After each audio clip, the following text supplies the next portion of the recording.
जब भी बॉलीवुड के दिग्गज गायक मुकेश के नाम से मशहूर मुकेश चंद माथुर की बात होती है तो उन्हें सिर्फ दिग्गज अभिनेता राज कपूर के क्लासिक हिंदी गानों की आवाज के लिए याद किया जाता है। हालांकि मुकेश का नाम अपने आप में एक अलग पहचान रखता है।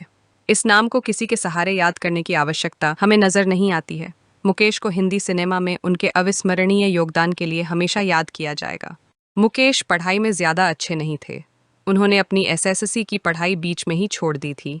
उनकी पहली नौकरी दिल्ली के पब्लिक वर्क्स डिपार्टमेंट में लगी थी। वह ये नौकरी केवल शौकिया तौर पर किया करते थे। इसके साथ ही उन्होंने वॉइस रिकॉर्डिंग्स में भी काफ़ी प्रयोग किए थे।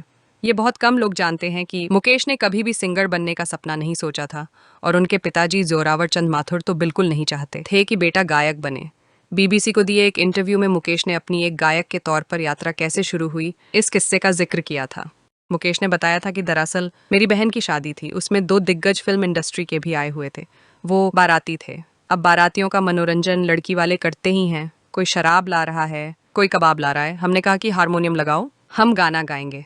अब हमने गाना गा दिया। सहगल साहब का गाना गाया था। अगले दिन क्या हुआ कि वो दो साहब हमारे घर पर आ गए। अब उन्होंने हमारे वालिद साहब से कहा कि आपके बेटे में तो बहुत टैलेंट है, ये बहुत अच्छा गाना गाना जानते हैं। अब ना हमारे वालिद को पता था गाना किसे कहते हैं और ना हमें पता था। हम उस वक्त मैट्रिक में पढ़ा करते थे, मतलब गाने गाने की तालीम नहीं ली थी तो समझ नहीं थी। सिंगर ने आगे कहा कि हमारे पिताजी हैरान हो गए कि ये लोग कौन हैं और क्या बात कर रहे हैं। मैंने पिताजी से कहा कि ये बहुत मशहूर लोग हैं फिल्म इंडस्ट्री के। तो पिताजी ने उनसे पूछा कि क्या चाहते हो इससे। उन्होंने कहा कि आप इसे फिल्मों में भेज दीजिए, ये सहगल केएल सहगल से भी बड़ा नाम कमाएगा। उस समय एक सहगल ही नाम था जिसके बारे में पिताजी ने सुना था और तो किसी के बारे में जानते नहीं थे।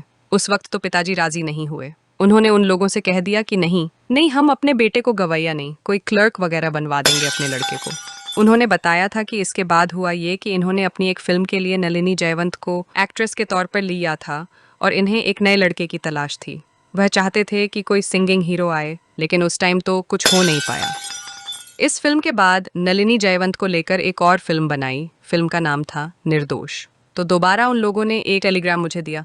फिर मेरे पिताजी कहने लगे कि जब वो लोग इतना कह रहे हैं तो वाकई शायद तुम्हारे अंदर कोई टैलेंट हो, जाओ अपना मुकद्दर आजमा लो। तो इसके बाद हम आए, फिल्म बनी और फिल्म हो गई फेल, तो हमें निकाल दिया गया, कंपनी भी बंद हो गई। मुकेश अपने इंटरव्यू में आगे कहते हैं कि फिर पहले तो हम शेयर ब्रोकर बने, ड्राई फ्रूट सेलर बने और फिर सारे धंधे करके हम बैठ गए।